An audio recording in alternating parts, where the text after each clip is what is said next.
good employees.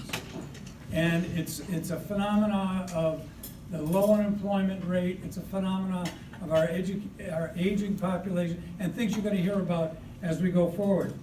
But we identified 3 professionals who deal with this on a daily basis. Penny Chamberlin is the executive director of, and I'm going to ask you as I introduce you, if you come up and take a spot at the podium here, is the executive director of the Central Vermont Career Center, which has served students throughout the Green Mountain State since 1969 with a progressive outlook on it. It's where students learn the skills that lead to lifetime careers and academic excellence for a 21st century world. Sheahan is the executive director of the Vermont Talent Pipeline Management, a rollout of the Vermont Business Roundtable.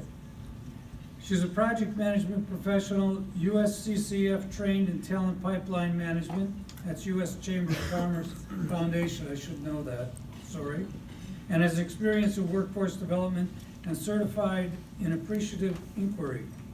Sheahan has a master's in business administration and industry expertise in supply chain management, information technology, and secondary and higher education. Our third presenter is actually going to lead off the program is Bill Shouldice, the president of Vermont Teddy Bear. Vermont Teddy Bear Company is one of the largest producers of premium teddy bears and the largest seller of teddy bears by mail order and internet. The company has handcrafted high-quality teddy bears. Shelburne, Vermont produces, it says almost 300,000. Have you crossed that threshold yet? Not yet. Not yet. Close to 300,000 teddy bears each year. Prior to joining Vermont Teddy Bear, Bill was president and CEO of the Vermont Country Store. You may recognize him from there, a position that he held for over 7 years. Before joining the VCS, he was president and CEO of the Orton Family Foundation. He's also previously served in government, most notably as Secretary of Commerce in Vermont for Governor Howard Dean. He's here tonight not only in that capacity, but also in his capacity as chairman of the Vermont Futures Project, which happens to be an affiliate of the Vermont Chamber.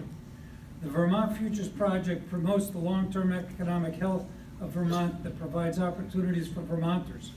Through leadership, research, and education, the Vermont Future Project seeks to inform the conversation about Vermont's economic future and demonstrate how a healthy economy contributes to Vermont's vibrant communities and unique quality of life. Before I begin, just a couple of things. There are little index cards on your tables. If you have a question, write the question out, raise your hand. Somebody will magically come by, pick up the card, and we'll read the question from up here so that everybody can hear it. I'd ask you to turn off your weapons of mass communication so that we don't disturb anybody during the presentation. And with that, I'll ask Bill if you'd like to present. Thank you.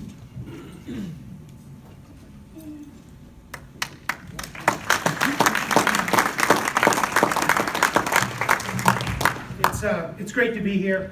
Bill, thanks for the invitation. It's also great to be back in central Vermont. Joe Chiquette and I were talking about how long it's been since I was last here, and I left the governor's office. It's coming up on 20 years ago. And when I did leave, Brian bought my house. I left behind Jamie Boldock, who we played high school together with. I was talking to Jamie earlier tonight, and I said, Jamie, what relation is Kim to you? Is she your younger daughter, or is she your older daughter? And he was like, she's my wife. And of course, it's always good to see Brian Aitchison, who we played baseball together with down at the rec field.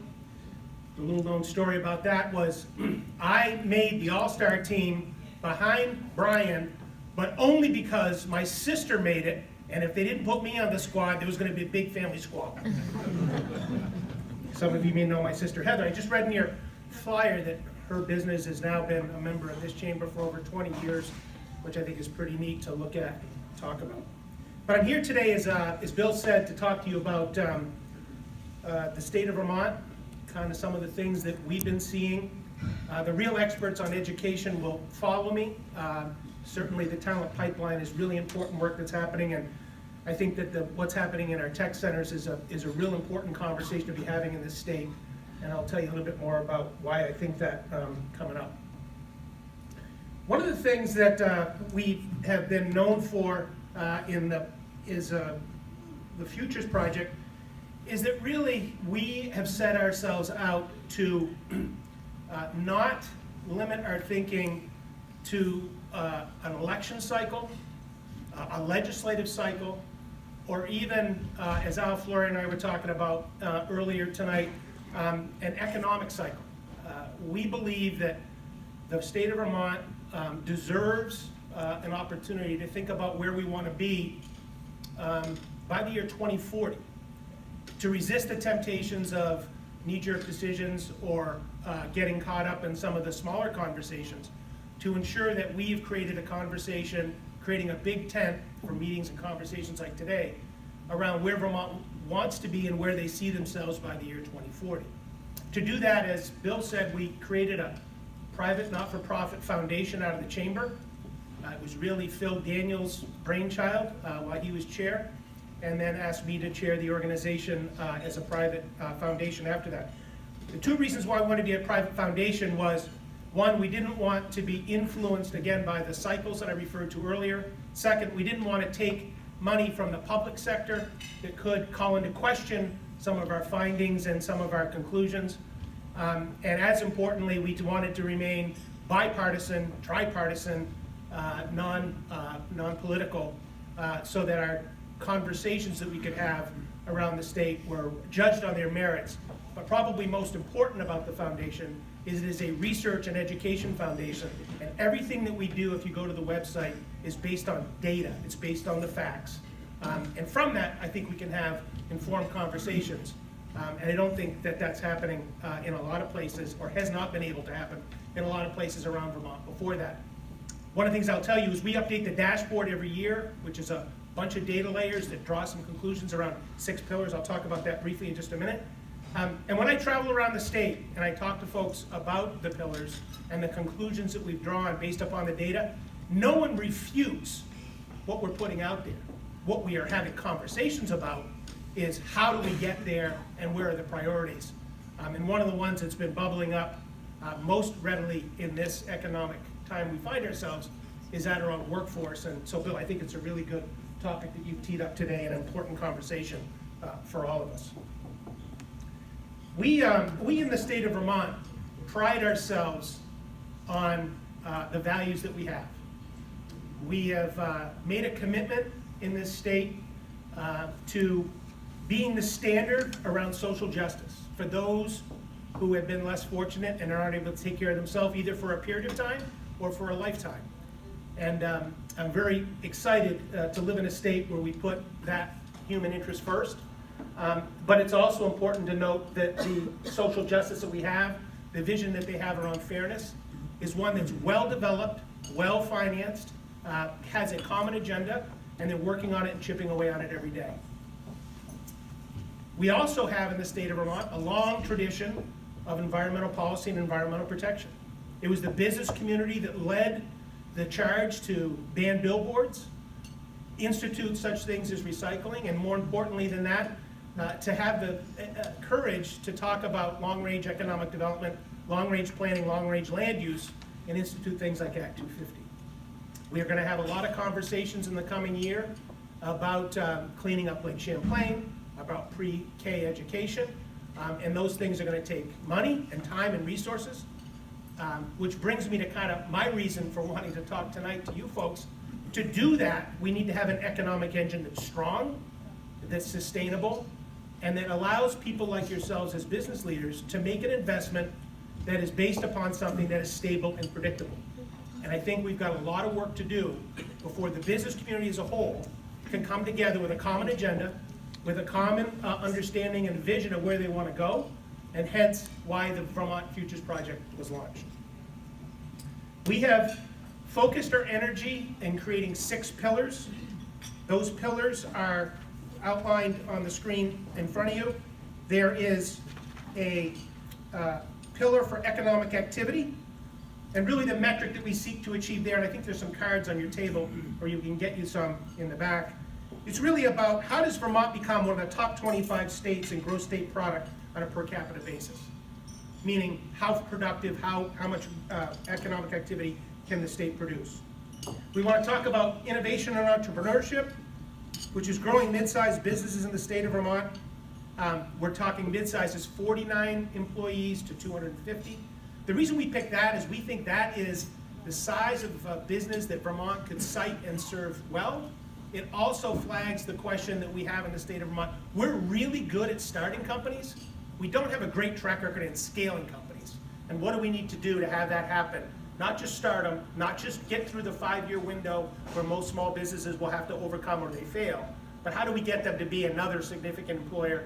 I'm lucky to work for a small business up in Burlington, which employs 120 people during the year round on salary, but we blossom up to 700 here in the state during the peak busy season, and that all started off a cart on Church Street in Burlington.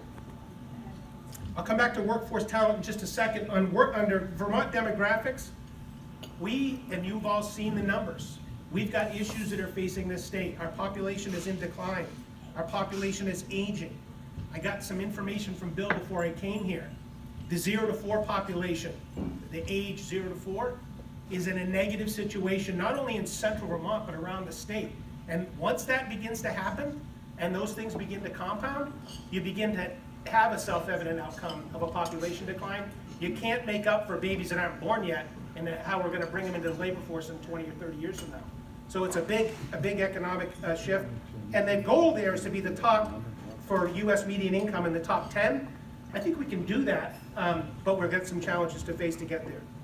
Under quality of place, we're talking about the need for housing in this state. 5,000, the goal we've set is 5,000 new or retrofitted housing units in the state, and that's no small charge. When I took a look at the land mass that central Vermont has, which is about 7.5% of the total land mass in the state of Vermont, if you take out all the waterways, that's about, call it, round it to 10. That means central Vermont needs to be thinking about in the coming years where they're gonna put 500 housing units in central Vermont to house the future labor force that we're gonna need to house and site after we brought and retained the workers. I'll come to that in just a second. And then last but not least is grow the grand list to pay for Vermont's vision and values of social justice that I referred to earlier, of environmental protection, and yes, of economic development. Under workforce, we've said that we want and need, in order to meet the economic demands of future employers, to bring online 10,000 new jobs per year. And people get confused a little bit when they start marrying that to a population increase, and I'll tell you why that's a flawed assumption. But it's 10,000 new workers per year in order for businesses to achieve their economic goals in the coming months. You take that and you look at what's the population base of central Vermont, which is almost exactly 10%. That means that this part of Vermont needs to be thinking about where they're going to create and what the need is for creating 1,000 new jobs per year from now to the year 2040. No small task. But I think it's all doable if we can get ourselves around the same conversation about the importance of it. Quickly, as I said earlier, that's the 10,000 jobs. The supply is about 8, the demand's about 18,000 in that amount, and you got about a 10,000 employee gap in what we're going to need. I at Vermont Teddy Bear right now have 5 positions that are open. Those 5 positions with base salary and benefits are $100,000 jobs. I can't find the people to fill those jobs. In Chittenden County, talk nothing about what it might take to do in central Vermont. And we always talk about there being two Vermonts, that of Chittenden County and that of the rest of the state. You know, as I've traveled around the state, I was born in central Vermont. I've spent most of my time in Rutland County. I'm now up in Chittenden County. I think if we really stop and think about it, there's really 14 Vermonts. You know, what happens in the Northeast Kingdom is not what's happening in Windsor or Bennington County. And certainly the islands are different than Chittenden County and Addison County and Franklin County. And so I think we really need to, and that's why I'm glad you're taking this up, Bill, think about what we want to do from an economic development perspective on a regional basis. I think it not only is it something that I think is more appropriate because we're different, but I think it also becomes that much more doable as we break these big goals down into regional perspectives and how we're going to get there. So the important thing is, if you look at our process and what we're trying to do here, we are taking those pillars that I have explained to you on the bottom, and the methodology that we're employing about how we're gonna go after this is on this side, and some of you can't read it, so I'll just start with the bottom. It's to collect the input and analyze the data that I spoke to earlier. It's to set vision and targets, which I've explained to you what some of those are today. It's to create a steering committee of people who have expertise in that sector to help us to be able to guide our decision making. To build and catalog all the programs, some of which you're going to hear about today. To socialize that information. As I said, we've traveled around the state and checked some of our assumptions to see if they're on the right track. Then we've been developing recommendations, and then getting public input on that, and then actually moving forward with action plans. And we just released our latest work on workforce not that long ago here for the group. That boils down to a metric or a visual that I have here in front of you today, which is how are we going to get to creating those 10,000 new jobs? And what are the ways that we can think about it? First, I think we can and should be talking about relocating new workers to Vermont. We have a great tradition of having world-class recreational amenities here. We bring people here from all over the world. How many of those people can we be talking to about not just coming here to recreate, but to come here to run their business, or they've had a partnership here before? How do we get them to do that going forward? Over on the other side, it's keep college graduates here in Vermont. I think the Vermont business community is doing a really poor job, and I'll take my share of the responsibility for it, with partnering with higher education. My parents have a home in Ireland, and if you're an employer over in Ireland, the government comes and knocks on your door and says, how many interns are you going to take this summer, this year? And they have a set goal that they have to get them in there. It exposes the college kids to the workforce. It gives them some understanding of what the economic opportunities are, and it helps them to retain that labor force in their country before it gets relocated to other parts of the world. One of the metrics, if you want to sit there and you're sitting in your seat and you say, what's the right number of interns that we should each be running through our organization? It's about 5% of your fixed labor force. So in my case, I have 120 employees. I should have 6 interns a year that are in my shop, and we're not doing that, and we should be doing it. But it's not just about giving them administrivia to do and exposure. It should give them an opportunity to make some money. It should give them an opportunity to get work experience. It should give them an opportunity to build their Rolodex and someone who could be a professional reference for them, even if you don't have a job for them waiting. But it's also to offer them a job and figure out how we can keep those jobs in Vermont once we've exposed them to that opportunity. Retaining mature workers. I talked to you about the 700 employees that I have seasonally.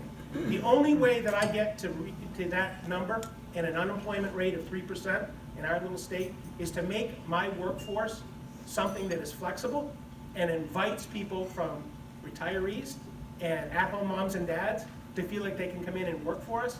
And then one of the ways that we get to that 10,000 number is to delay the amount of people who are going into retirement and make sure that they stay employed and a gainful part of our community, because that is a labor force that both from an economic as well as a contribution standpoint is very much in play and something we can take better advantage of. Down below, add more working families, new Americans to the group. You know, I was with Governor Scott not that long ago, and we were talking about what built Vermont. And the reality of it is, if it wasn't for the Scots and the French and the Italians, we wouldn't have had Barrie. If it wasn't for the Italians and the French and the Irish, my great-grandfather came here from Tipperary, Ireland in 1888 after he stole 2 pigs off the family farm and bought a ticket in Sturridge and sent a postcard back to the family in Ireland saying, I'm sorry I did what I did. It was the 3rd potato famine. But there was too many mouths to feed. I'm in West Rutland, Vermont, and I'm in the marble industry. He wasn't in the industry, he was in the hole, hauling out the blocks. And then there was the Polish over in Castleton and that part of the state.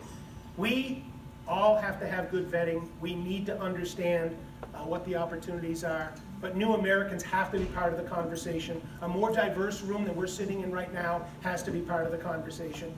But more importantly, you know, one of the things that I'm proud to tell people, not one Vermont teddy bear leaves this state without a new American touching it. We partner with the Asian Relocation Program. We have people in there from Nepal and Tibet and Puerto Rico and other parts of the country. It's a way that we're getting our objective met, and we've got to make sure that we look for other opportunities for that going forward. I understand it's controversial, but I think we'd be better served to have the conversation. Minimize the out-migration. You know, we've all seen the studies over the last couple of weeks from the trucking and moving companies that are trying to figure out how many are moving in or how many are moving out. The fact of the matter is people are moving out, people are moving to Florida, people are moving to places where there's better tax policy, especially in their retirement years when they can protect that passive income. And so I think it's something we need to be talking about, is how do we stop that and get this to be a place where we're doing a better job of retaining our seniors and our retirees.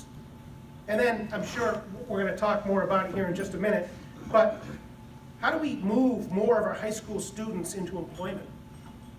You know, I was lucky I had Mike Casella and his brother John Jr. At my deer camp this year, and we were talking about their businesses and transportation and the lack of guys and gals that have CDLs. So how do we make sure that now that we know that 50% of our graduating high school seniors or graduates from high school aren't going on to higher education, how do we get them to stay in our community, to be gainfully employed, to address some of these awesome economic opportunities and jobs that we have out there? It's a challenge, and it's a big hole. And failure to put those guys and gals into productive jobs means they could become part of the system and that social justice that I talked about earlier. They'll go into incarceration, they're gonna need social services, and those things all cost us, and there's a huge opportunity. When you look at 50% of our college, of our high school grads aren't going on to higher education.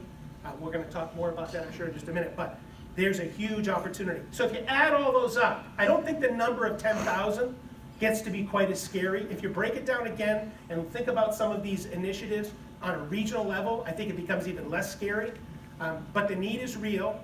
The economic shortcomings that we have right now by being not able to fill some of these jobs is real. And I don't see that that's going to get any better as time goes on. It used to be that the population matrix or pyramid was, you know, you had 80s and 90-year-old people were at the top, and you had the young guys down at the bottom.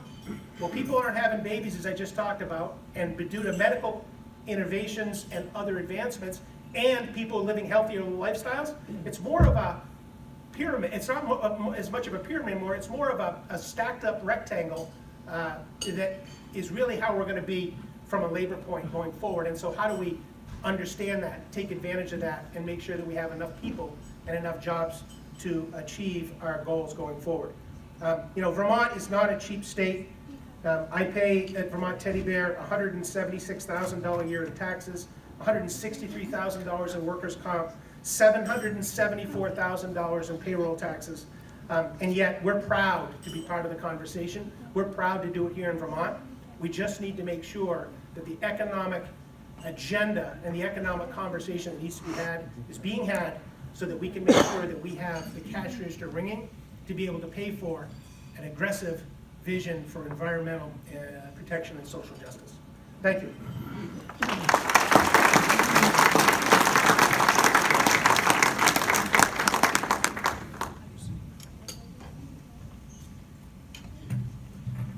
That was great. It was really good to have Bill speak first, because you can talk on a macro level about what's going on in the state, and then we can bring it down to a lower level so that you guys can see yourselves there and what you can do.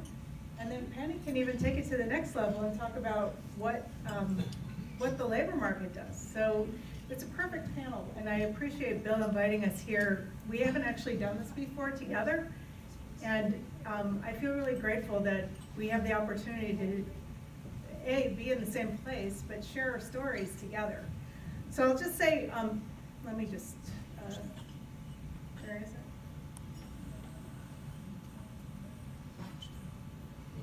Got it. I got it. There we are. So my name is Sheahan. I work for the Vermont Talent Pipeline Management Program, which is actually part of the Vermont Business Roundtable. I'm just going to give a little context here. If you are familiar with the Vermont Business Roundtable, it's a member organization of CEOs and presidents of companies. So Tom Levitt, Phil Shouldice, you will see a similar presentation tomorrow at the Vermont Business Roundtable. But yeah. So I want to mention that Bill is actually one of our regional partners, Bill Moore. So we're a statewide organization at the Vermont Business Roundtable, but we rely on regional partners to actually reach out to employers around the state. So Bill is our regional partner in central Vermont. We have other regional partners in St. Johnsbury, St. Albans, Rutland, Bennington, Brattleboro, that may be it. Burlington, oh yeah, don't forget them. So, we actually have an outreach that goes throughout the state, but we want to include anybody who's interested on an employer level. So I'd like to say that the work that we do is data-driven, very much like Vermont Futures, but in a different way because we work in a sector strategy. So we work with an industry, and one industry at a time. The training that I got to do this was from the U.S. Chamber of Commerce Foundation, Bill mentioned before. And I went to this training with a number of people from the state. There were 5 of us who went down together so that we could implement this on a statewide level. And we've received funds to do a startup for this, and some of them are from public funds from the Department of Labor and the Department of Economic Development. And some of them are from private organizations and businesses from around the state. So, we have some support that I think is really helpful to make this work. Let's see if I can make this work. All right, so the idea behind it is we're working collective impact. So if you look at this picture here, the employer is at the middle. And when we have an employer collaborative, we typically call together a group of employers from one industry. So the industries that we're working in right now are construction, advanced manufacturing, and healthcare. But we can't ignore that all these other partners out there are actually working with us to move the dial in a really the same way. So we have policymakers who are legislators. We have lobbyists who work with us. We have educators from everywhere from middle school to post-secondary and higher education. We work with government agencies in commerce, education, and labor. And we also have these regional workforce partners around the state who are convening our employers to work together. I don't want to ignore the fact that industry associations actually have great relationships with people already. So everything that we do is really inclusive of everybody who's already out there. We're not trying to create something that doesn't exist, really. We're trying to just utilize all of our partnerships. So as I mentioned, Vermont Talent Pipeline is really just, it's a process. It's not really it's not really a giant organization or anything. It's me. And I work with all of these different groups to facilitate consensus around employer needs. So this is what it looks like. It's a set of strategies and tools. So if you think of me as sort of a facilitator or a researcher, we go through a set of strategies and we do them one at a time. So they involve organizing employers together in a collective impact collaboration, engaging in demand planning, what are the jobs that you're looking to fill, and getting consensus on those and what the skill requirements are, and then communicating those to the education community. Then we take information on where they're getting their talent from now, and we sort of go back to them and say, okay, where's your best talent coming from? And see if we can align some of those programs so that we have better pathways for students coming from middle school, high school, to whether it's post-secondary or college, into job categories. So we're trying to create these jobs for people, but they're not just jobs. They're jobs that lead to career pathways. And that's why you need the employer buy-in in this. So it's an employer-led model, and they're gonna be the ones driving the entire process. As we build the pipeline, what we're doing is we're introducing employers to educators and developing relationships that make those jobs fill better and faster. So there are 3 things that we're looking to do. Do it with low barrier entry in finances, make them more efficient and faster, and also better quality. So those are the types of outcomes that you're gonna see when we develop these systems. And then, of course, we have this continuous improvement policy, which goes along with it, which means that we never really disconnect from the folks who are doing the work. All of these employers who are part of it remain part of it for the long haul. So I'll just mention that every time we do a survey, or we invite people to be part of this collaborative, we invite them at the president and CEO level, but they have to make a commitment to do it. And so everyone who joins a collaborative does so in 100% way.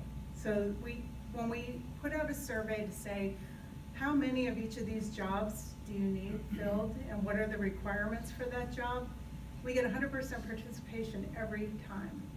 So it's really, people buy into this, and there's a good reason for it, because the outcomes, we're in a national rollout with this. We're not the only state who's doing it. The outcomes are really successful, and I'll just share a few of these things with you. Oops. I'm new at this, you can tell. Okay, so if you're looking at this diagram, what you're seeing here is, it's a supply and demand model, okay? So the supplier is actually the education that the student is getting, and the employer role is over on the right-hand side. So we start with career awareness, and we go into exploration, preparation, pre-employment training, onboarding, full productivity, and retention. So if you're looking at this, we used to rely on the education community to do all of these things at the beginning. But now what's happening is, in a tight labor market, we're relying on employers to do some of it. So where Bill talked about internships and the requirement for people to have 5% of their folks involved in, or 5% of their labor force involved in internships, he's not making it up. It's actually, this is where we are in our labor market. We need to get our youth going. But I want you to think about this diagram in a new way, which is, if you think about the demographics of Vermont, we're graduating between 5,000 and 6,000 students a year from high school. We have many, many more, about 10 to 20 times that number of people who have already graduated from high school who never got a post-secondary degree or credential. That's our opportunity. So how do we get them into low barrier jobs? A low cost that are easy to access in a career pathway that could lead them to more education or better wages and a higher level job. That's the work that we're trying to do. So I'll just give you a snapshot of where we've been this year. So we're working in these 3 high priority industries, and we're not making up what's a priority in our state. We rely on partners for this, because we have folks like Vermont Futures out there. We have the Agency of Commerce and Community Development, who does research. We have Department of Labor. So they've identified that construction, healthcare, and manufacturing are priority industries. Are there more? Yes. Yes, there are many more. Right now, we're spinning plates. We have 3 industries. They're going great. Can we add more? We probably can. But we have to do it in a different way. So this is one of our scaling questions, right? We're great at starting a business, but when it's time to scale, how do we do that? So right now we have 93 employers who are engaged in these 3 industries. They've identified 14 critical jobs, and if you want to know what those are, I can tell you afterwards. We've identified 56 more than 5,600 vacancies over the next 2 years in those 14 critical jobs. That's pretty important. We can tell you exactly what the skills are. We have employers who have actually agreed on job descriptions for what those jobs require. And they also have industry recognized credentials and degree programs with guaranteed interviews. So it makes a big difference. We have more than 40 educators who are involved in aligning programs with their needs, including, and most importantly, our tech centers across the state. And then we also have the 7 regional partners who I mentioned before, who are inviting employers to participate anytime they're interested. So I'll just give you an outline. We actually have all of our tech centers now in the state who have building and trades programs have adopted a standard for an industry recognized credential that the employers have agreed to recognize with an interview and a bonus wage if they're hired. So 32 instructors were certified this year to teach that credential. It's called NCCER Core Credential, and it stands for National Center for Construction, Education, and Research. You don't need to know that. We have 3 different NCCER programs that are enrolling. So one of them is the core, and 2 of them are leadership courses. And we have over 140 participants already in the pipeline for that work. So we had a forecast that said we needed about 334 people in these critical jobs, in the 6 critical jobs in construction. And that was over a 2-year period. We're ramping up. We're able to start affecting this pipeline, and we're now doing it in the nursing industry, and we're also doing it in the manufacturing industry. So I'll say, when we're forecasting, a lot of the critical jobs that we're talking about are entryways to career paths, but they're not all entryways. Some of them are upskilling opportunities. So when we're working with employers, we're actually talking about entire career pathways and how people get from one job to the next. This is where I think we can make a real difference, because we're not just filling jobs, we're filling jobs that lead to careers that allow people to stay within an organization and stay in the state. So I think this is really exciting. People think that in construction, you know, the folks who go to construction don't go to college. 3 of the 6 critical jobs in the construction industry are college degree programs. So this is a story that we need to share with youth, because that industry is aging, and it's a story that most people don't know. So there are great career pathways. There are wonderful employers out there who are willing to upskill people who enter at low barrier ramps if they're willing to put in, you know, their time and, you know, do a good job. So that's basically how the pipeline works. I don't want to give you too much more than that, but I'm going to guess that you're going to have questions. Right now I'm going to turn it over to Penny, and then if you guys want to save your questions for afterwards, Bill will collect them. Thank you.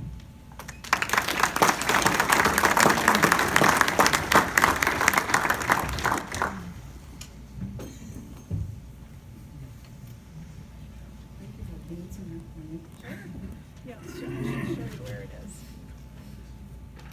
It's down here. Good evening. My name is Penny Chamberlin. I'm the director of the Central Vermont Career Center. We're located right next to Spalding High School. And as Bill had mentioned earlier, we have been there since 1969. I have been there for 12 years, not quite as long as the center has been there. I want to thank you for inviting me to be part of your annual meeting and this panel this evening. The information that's being shared is critical, as you can hear, to the Central Vermont business community and to our students and the future of our workforce. I am an actual product of our Career and Technical Center. I have been in Career and Tech Ed for 36 years myself, and worked my way up through as a student then back as a teacher, and now as an administrator.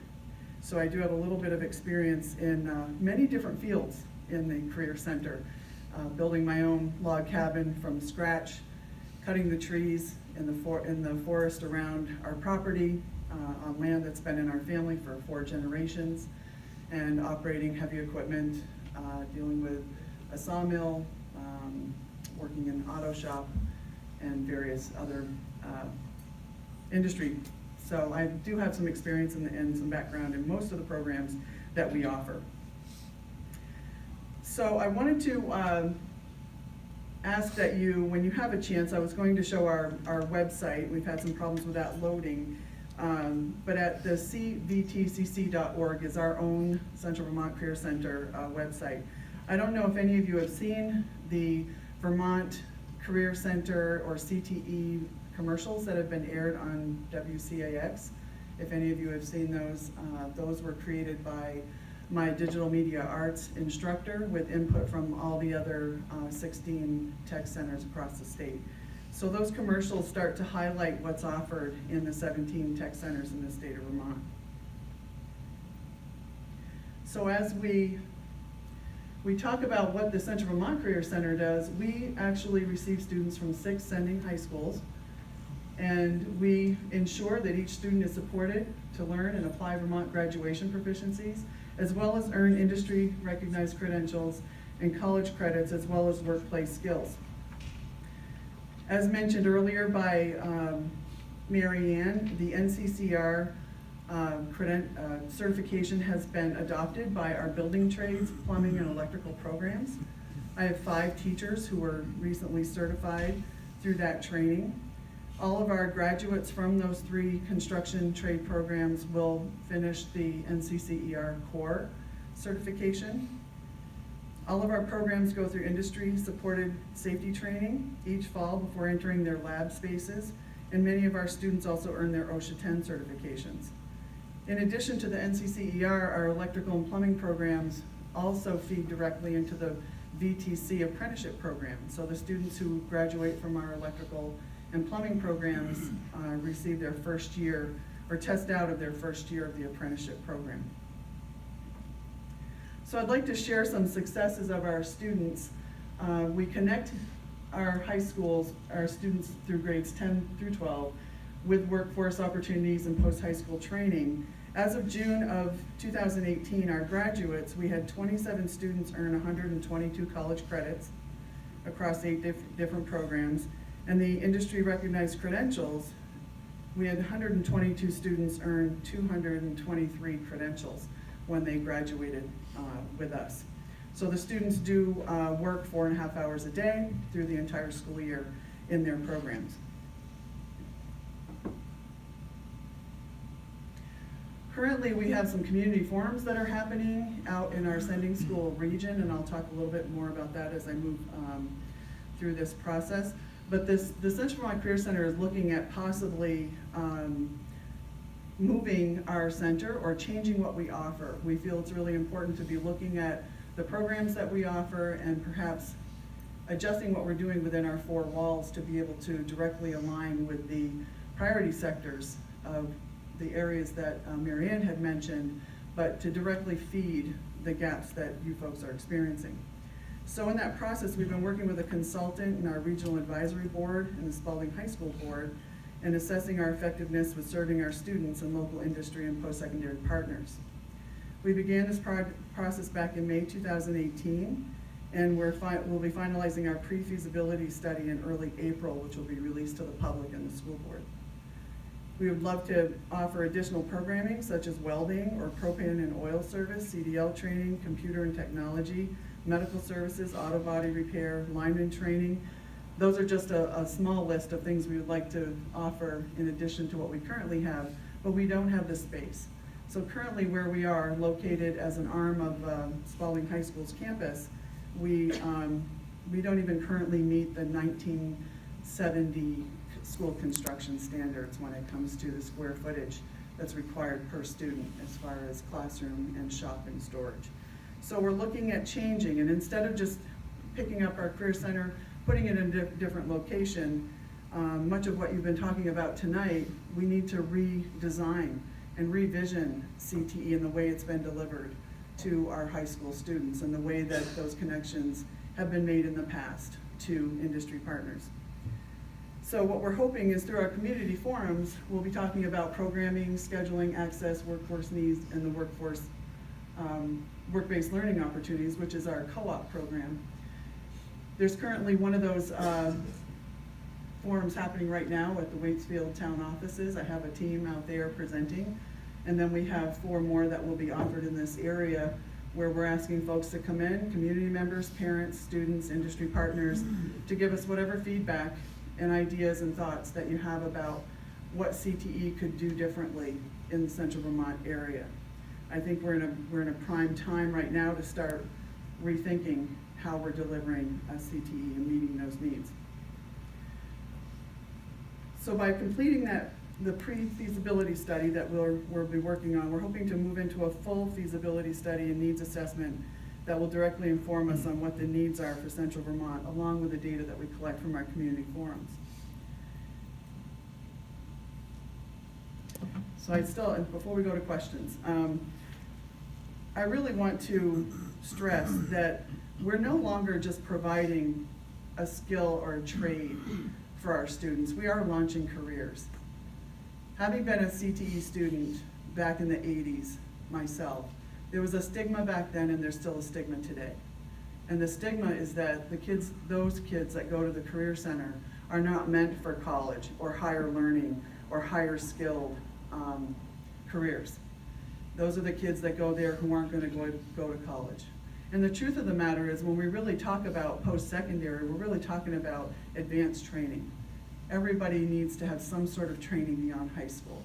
Post-secondary training to lead you into the career of your choice, to advance you, and for most of our graduates, move them through potentially 10 different careers.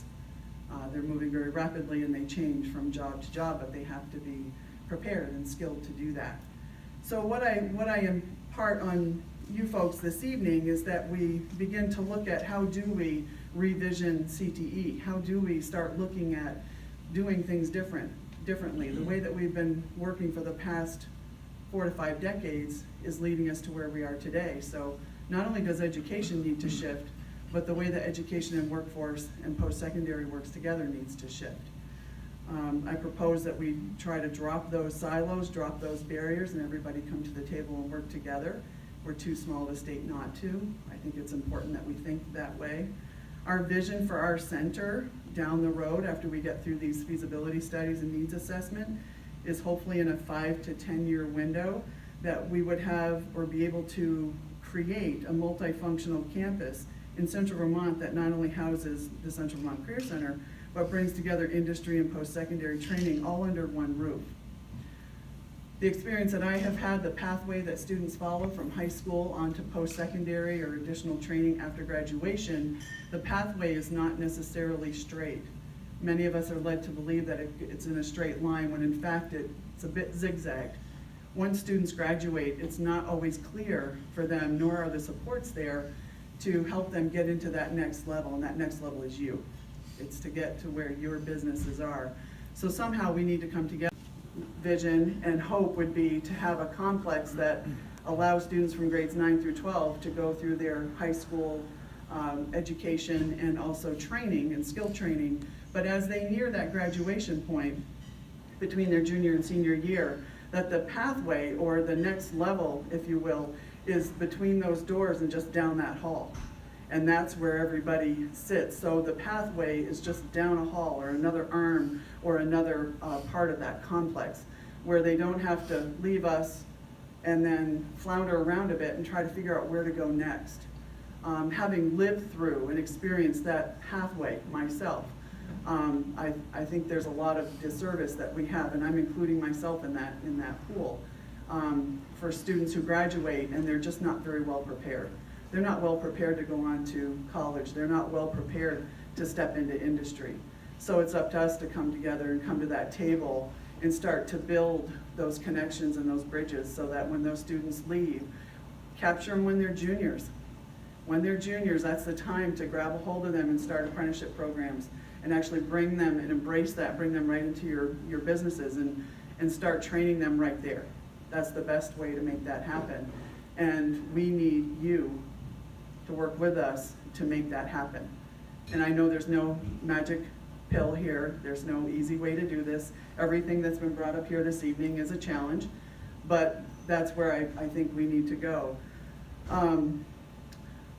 Hopefully this complex would not only partner and directly align our industry partners with graduates, but those who can actually fill those priority sectors.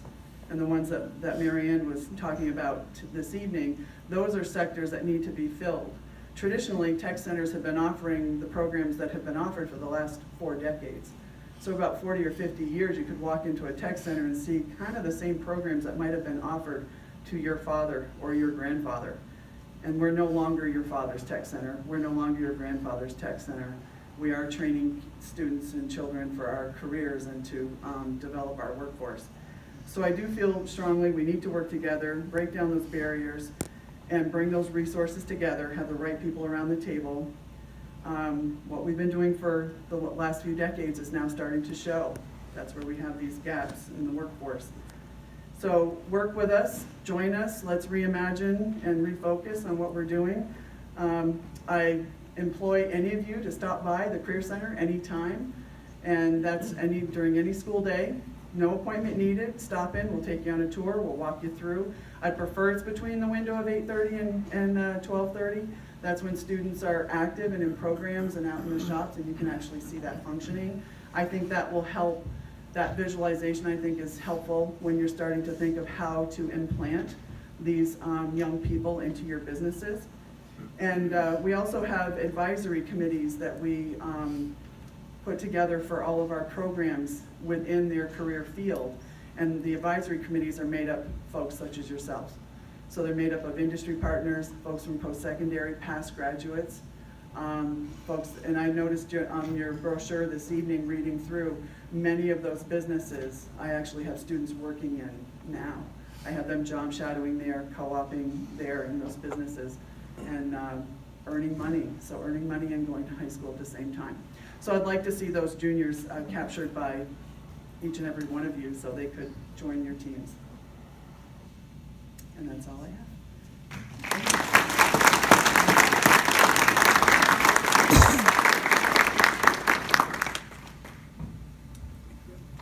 Thank you all very much for the presentations. They were certainly enlightening and just give a lot of cause for thought. Anybody have questions they want to raise from the audience? I know that the first one that occurs to me is, what are the barriers we need to overcome to attract the type of workforce to fill the jobs we're looking for? I mean, I could think of several right off the top, but I'd prefer to defer to the panel first off. Yeah, I'll just kick it off and just say, I think the number, it's kind of going another level up, Bill, but I think the one thing that I think is lacking in the state of Vermont is an agreed upon vision of what we want programs in our state to be in the future. I think we talk about it in bits and pieces, but when we all have, in our companies, we write vision statements and mission statements, and we put together strategies and tactics. Why should Vermont and economic development be anything less than that? So I think it's an agreed upon vision. I refer to it more conversationally as a big tent, and I think that it can be leveraged, as I tried to indicate in my remarks, that driven by our regional differences, I think is important because we're not all the same and different. But I think also we need to do a better job of promoting the economic and job opportunities that are out there. The job gaps and skill gaps for those kids that aren't going on to higher ed and what's their next opportunity. The kids who are in college right now who don't even think that there's a $100,000 job or a $50,000 job right down the street if you're graduating from Norwich or UVM. And then, as importantly, I think there's a really good pilot project that's going on right now in Rutland County, where the Chamber has partnered with Killington Ski Area, and they're promoting the Killington region And essentially, you've probably seen it in other places, but it basically says, if you're up there skiing, if you had a job in Killington right now, you'd be home. And trying to plant the seed that it isn't just a place to come and recreate, but it's a place for those people who are coming up and taking advantage of those world-class recreational amenities, that there are jobs and there are opportunities here. So I would say it's vision at the top, and then it's awareness and promotion to those constituencies, those audiences that I think we can go after if we put our mind to it. Other questions? Tom? Mary Ann, how is information about your initiative and the career tracks that you're pulling in getting through to students? It's a great question. So what I'm seeing right now, we have a website, and everything that we do is public information. So all of our deliverables, including like surveys and aggregate responses from, we ask employers to interpret what data means. So we have narratives that go along with it. We have job descriptions, career pathway diagrams, and we've got them all available on the website. We're building partnerships with schools, secondary ed, and also with BSAC, who have access to, they have career counselors throughout the state who work with the Department of Labor to sort of share these messages, but I think we've got a lot of work to do. I mean, it's just the tip of the iceberg, what you're seeing right now. So, we need to be really thoughtful in how we make that happen. And I think it's gonna bubble up from the employer community. They come up with great ideas together. When we first brought people together from different industries, we thought that they were gonna be not friendly. We thought that they would be opposed to each other. And what's ended up happening is they've learned so much from each other, and they don't wanna dial in anymore. They wanna be there in person. They wanna see their people. They've become such good friends. I think that that's where it's gonna come from, because we're just neutral conveners. We're not actually marketers, but we're pulling together resources that exist already to try to make these things happen. And I'm not sure there is a resource that does that already, other than those two places. And we talked about this today I was at Penny's Tech Center. We talked about the fact that nobody is training the guidance counselors on career awareness. They're all talking about how to get to college. So we've got some work to do there too. Other questions? Sort Joe? of a follow-up to that, should career and tech ed be available to younger students? And if so, how do you make that happen? Absolutely, and the agency of ed. So when you're looking at the rules and regulations for career and tech ed and how that's delivered, I'm giving the same message to the agency of education and the folks there who oversee CTE. And those regulations are from 1970. So it's been a while. I know there's a huge focus on Act 46 right now with the mergers and good, bad, or other. But they're now starting to look at career and tech ed and how the model is delivered. And there is a lot of talk about middle school and how do we get back into those lower grades. It starts with PLPs in the high school, but there needs to be some intentional work from the agency, trickle down through the career centers in order to reach out to those middle schools. So absolutely, grades 7, 8, and 9. Penny and I had this discussion earlier too, which was, I said the Shelburne Community School has a mandatory field trip to the tech center in Burlington. They don't have that everywhere, but every 7th and 8th grader gets a visit there, and they get to see what's going on, which I think is great. It doesn't happen everywhere.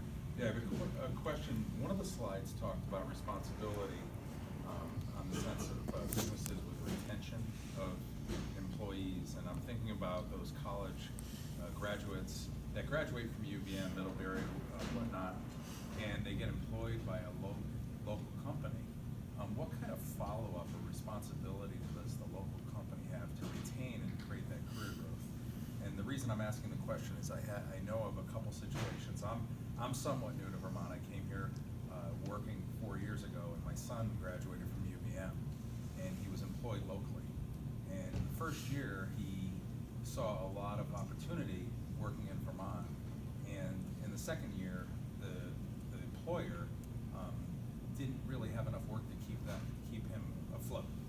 not the only student that I know of that took a position working for a company in Vermont that after a year or two working up here decided the economy can't support them when they know they can go to Boston or other cities and have a world of choice. So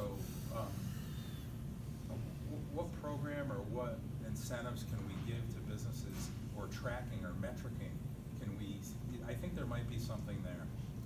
And I don't have a solution for you. I don't know if somebody's looking at it through that lens. Yeah, I think of that as organizational development.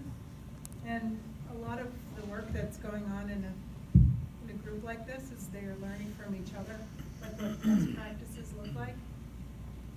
Nobody has a responsibility to maintain, retain people. But I think businesses that want to stay here are much more creative and thoughtful in their approach to how they do that. Yeah, and I'm thinking of a younger generation of workforce. Even somebody new to the region. It's very, it's a remote. Even having people his own age to do things with is an example. And I think there's something around building a millennial network, or whatever you want to call it, that'll help retain and keep people in the region. Because you're right, we have a lot to offer in the state. They all come here to recreate, but they don't see themselves being, many of them I've seen, and I've got more than one example. It's not just my son. They really want to live here, and then they try to do it, and then, it just doesn't work out, and they move on. So. It's interesting. Especially in this labor market, retention is our #1 challenge. Somebody down the street, we're at Vermont Teddy Bear now. We're offering 5 weeks vacation when you start. Any job in the business, and if you're packing a box or if you're running the boardroom like I do, you get 5 weeks on day 1, and that appeals to certain people. But we're not really good at career pathing in our organization. What's next? In fact, I think we've even been, in our particular cases, been somewhat confused. I want more responsibility, so we give them more responsibility, which then messes up work-life balance, that then gives them a job title, and then all of a sudden they're like, I don't want to do this, I want to go do something else. And so I think that's important. From the social side, I think one of the great secrets that's happening around Vermont right now, and needs to be further developed, is the YP movement, young professionals. In Chittenden County, it's good, and Chittenden County, it's interesting, the YP movements around the state exist for different reasons. The one in Chittenden County exists because, and I've taken 2 mentees now, and Lori Smith, who's with us today, she runs our program development for the Vermont Futures Project. She and I were both conversing about it the other day, and I said the millennials are teaching me more than I'm teaching them. I'm helping them with, how do you ask for a raise? How do you get a job? How do you get a reasonable review? Those type. One of the guys wasn't contributing to his 401k and didn't understand the benefits of that. So we got on that right track. But what's he want out of the workforce has taught me more than anything else, and it's been really helpful. But this YP movement exists up in Chittenden County for mentorship. Down in Rutland County, where people are living in the hills to take advantage of the ski areas, and the Pine Hill Park, which is one of the up-and-coming big single-track mountain biking tracks in the New England area. They're taking advantage of that, but they're also realizing they don't have a social network.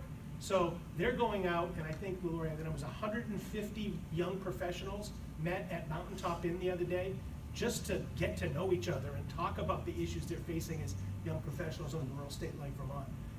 But I think we've got to open our minds up. What my mindset of, with my top coat and fedora on, about the workplace that I'm trying to create and what they want and what they're expecting out of their employer is totally different, and we've got a lot to learn.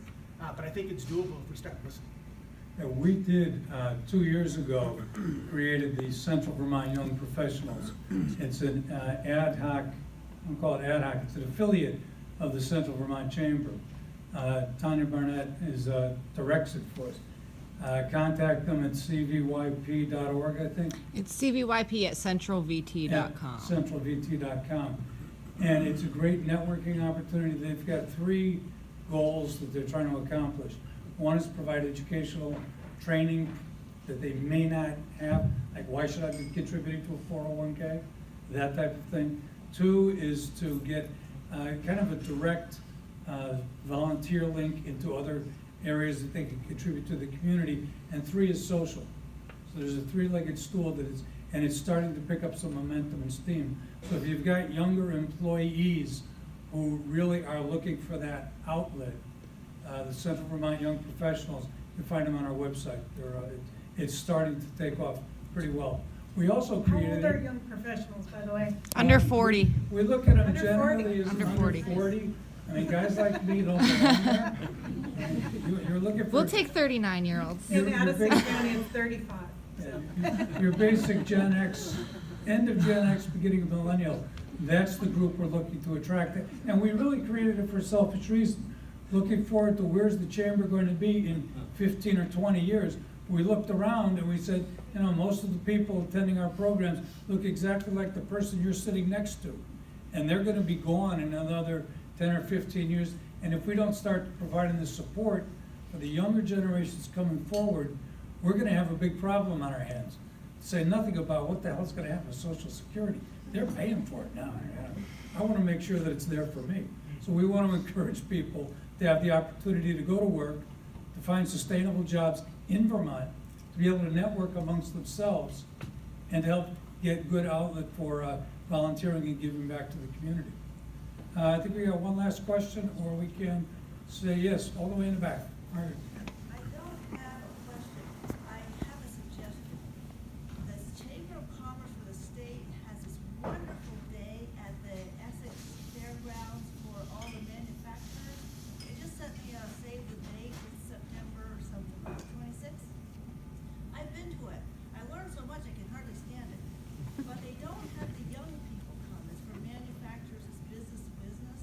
But I think if you had the juniors and seniors of high school come to that, because those men and women who put those displays together for what they're inventing and what they're doing, they're there to find employees at some point in time. The only ones that come, I've been there for almost a whole day, and about 20 VTC students come. Those poor people have to be at that booth all day long.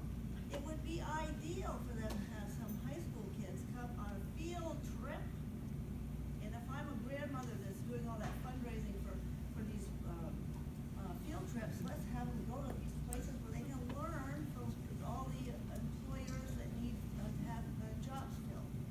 Just a suggestion, but I think that's a good place. You could team up with the state Chamber of Commerce and the manufacturers and have a field trip with all those kids. Yeah, we can do that very easily, and one of the biggest challenges we have getting into the career track mode wasn't mentioned, but we need to start educating the people that look like the people in this room, that that's a viable option for children, for students to get engaged in. The career technical training can provide an enormously successful career, a wonderful profession, a great income, and a steady state of enjoyment constantly. And it's something that we have to re-educate ourselves to become much more vocal about when talking to the younger people about what they want to do when they grow up. There are several tracks you can go. Certainly college track, I'm not taking away from that, very, very important. But through the career technical track, you can get that college education, you can get into good career tracking and come out very successfully without a whole load of college debt too. At this point, I would like to thank our panel, Pat Chamberlin, Penny Chamberlin. It's been a long day. I don't want to tell you what time I was at the office. Bill Shouldice and Mary Ann Sheahan. Okay, thank you for participating with us. I want to thank all of you for all your continued support for the Chamber. We really do appreciate it. We can't do anything without you. Thanks all for being here. Please drive carefully on the way home, and we'll see you at the next event. It's very, it's a remote, even having people his own age to do things with is an example. And I think there's something around building a millennial network, or whatever you want to call it, that'll help retain and keep people in the region. Because you're right, we have a lot to offer in the state. They all come here to recreate, but they don't see themselves being, many of them I've seen, and I've got more than one example, it's not just my son, they really want to live here, and then they try to do it, and then, it just doesn't work out, and they move on, so. It's interesting, especially in this labor market, retention is our #1 challenge. Somebody down the street, we're at Vermont Teddy Bear now, we're offering 5 weeks vacation when you start. Any job in the business, and if you're packing a box or if you're running the boardroom like I do, you get 5 weeks on day 1. And that appeals to certain people, but we're not really good at career pathing in our organization. What's next? In fact, I think we've even been, in our particular cases, been somewhat confused. I want more responsibility, so we give them more responsibility, which then messes up work-life balance, that then gives them a job title, and then all of a sudden they're like, I don't want to do this, I want to go do something else, and so I think that's important. From the social side, I think one of the great secrets that's happening around Vermont right now, and needs to be further developed, is the YP movement, young professionals. In Chittenden County, it's good, and Chittenden County, it's interesting, the YP movements around the state exist for different reasons. The one in Chittenden County exists because, and I've taken 2 mentees now, and Lori Smith, who's with us today, she runs our program development for the Vermont Futures Project. She and I were both conversing about it the other day, and I said the millennials are teaching me more than I'm teaching them. I'm helping them with, how do you ask for a raise? How do you get a job? How do you get a reasonable review? Those type. One of the guys he wasn't contributing to his 401k and didn't understand the benefits of that. So we got on that right track. But what's he want out of the workforce has taught me more than anything else, and it's been really helpful. But this YP movement exists up in Chittenden County for mentorship. Down in Rutland County, where people are living in the hills to take advantage of the ski areas and the Pine Hill Park, which is one of the up-and-coming big single-track mountain biking tracks in the New England area.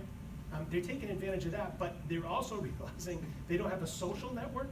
So they're going out, and I think, Lori, that it was 150 young professionals met at Mountaintop Inn the other day just to get to know each other and talk about the issues they're facing as young professionals in a rural state like Vermont.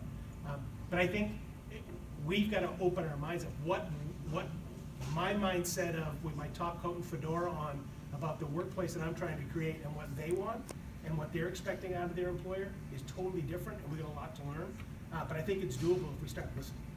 Yeah, we did, 2 years ago, created the Central Vermont Young Professionals. It's an ad hoc, I don't call it ad hoc, it's an affiliate of the Central Vermont Chamber. Tanya Barnett directs it for us.